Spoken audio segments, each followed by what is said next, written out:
అగ్ర హీరోల నడుమ ఎన్నో అంచనాల మధ్య సంక్రాంతి బరిలో నిలిచిన హనుమాన్ మూవీ ప్రేక్షకుల ముందుకొచ్చింది.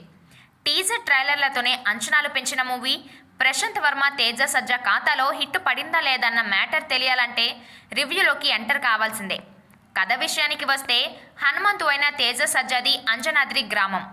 అతను ఓ దొంగ. చిన్నప్పటి నుంచి మీనాక్షి అయిన అమృతయ్యారంటే ప్రేమ. ఆమె డాక్టర్. వేసవి సెలవులకు తాతయ్య ఊరు అంజనాద్రి వస్తుంటుంది. అక్కడ ప్రజలకు వైద్యం చేస్తుంటుంది. ఊరి ప్రజల నుంచి పన్నులు వసూలు చేయడం తప్ప పాలెగాడు అయిన రాజ్ దీపక్ శెట్టి అభివృద్ధిని పట్టించుకోడు. అతడిని ఎదిరించడంతో మీనాక్షికి ప్రమాదం ఎదురవుతుంది. దాని నుంచి ఆమెను కాపాడే క్రమంలో హనుమంతుకు గాయాలవుతాయి. తెల్లారేసరికి గాయాలు మాయమవుతాయి. సూపర్ పవర్స్ వస్తాయి. హనుమంతుకు సూపర్ పవర్స్ ఎలా వచ్చాయి? అతని గురించి తెలిసి ఆ ఊరు వచ్చిన మైకల్ ఏం చేశాడు? అంజమ్మ హనుమంతు అక్క తమ్ముడి అనుబంధం ఏమిటి? హనుమంతుకు విభీషణుడి అయిన సముద్రకని ఎటువంటి సాయం చేశాడు? రుధిరమణి కథేంటి అనేది మిగతా సినిమా. పర్ఫార్మెన్స్ విషయానికి వస్తే తేజ అద్భుతంగా నటించాడు. బరువైన పాత్ర అయినప్పటికీ తనదైన నటనతో ఆకట్టుకున్నాడు.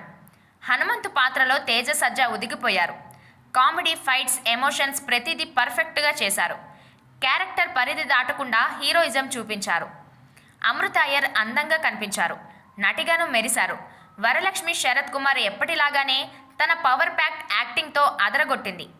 వినయ్ రాయ్ మరోసారి స్టైలిష్ విలన్ రోల్లో చేశారు. విభీషణుడిగా సముద్రకని హుందాగా నటించారు. టెక్నికల్ విషయానికి వస్తే రెగ్యులర్ కామన్ స్టోరీయే అయినప్పటికీ దాని నేటివిటీ మిస్ కాకుండా ఆసక్తికరంగా తెరపై చూపించాడు ప్రశాంత్ వర్మ. ప్రేక్షకులకు ఏమాత్రం విసుగు రాకుండా చేయడంలో ప్రశాంత్ వర్మ సక్సెస్ అయ్యాడు. ఇంటర్వెల్ బ్యాంగ్ అదుర్స్ అనే చెప్పాలి. రాముడు హనుమంతుడి ఎలివేషన్ నెక్స్ట్ లెవెల్ అన్న రేంజ్లో తీశాడు ప్రశాంత్ వర్మ. టేకింగ్ చూశాక ఆదిపురుష్ సినిమాను ప్రశాంత్ వర్మకు ఇచ్చి ఉంటే అద్భుతంగా తీసేవాడన్న కామెంట్లు వినిపిస్తున్నాయి. దీనిని బట్టి ప్రశాంత్ వర్మ ప్రేక్షకులను ఏ రేంజ్లో మెస్మరైజ్ చేశాడో అర్థం చేసుకోవచ్చు. ఇక ఈ మూవీ నార్త్ ఆడియన్స్కు ఎక్కువగా కనెక్ట్ అయ్యే ఛాన్సెస్ ఉన్నాయి. అయితే హిందీ నటీనటులు లేకపోవడంతో ఎంతవరకు రిజల్ట్ ఉంటుందో చెప్పడం కష్టమే. ఈ మూవీని బాలీవుడ్ ప్రేక్షకులు ఏమాత్రం ఓన్ చేసుకున్నా 300 కోట్ల మార్కును దాటడం ఖాయమంటున్నారు విశ్లేషకులు. ఓవరాల్గా విజువల్ ట్రీట్గా కంప్లీట్ ఫ్యామిలీతో థియేటర్కు వెళ్ళి చూసే సంక్రాంతి సినిమాగా హనుమాన్ నిలిచింది.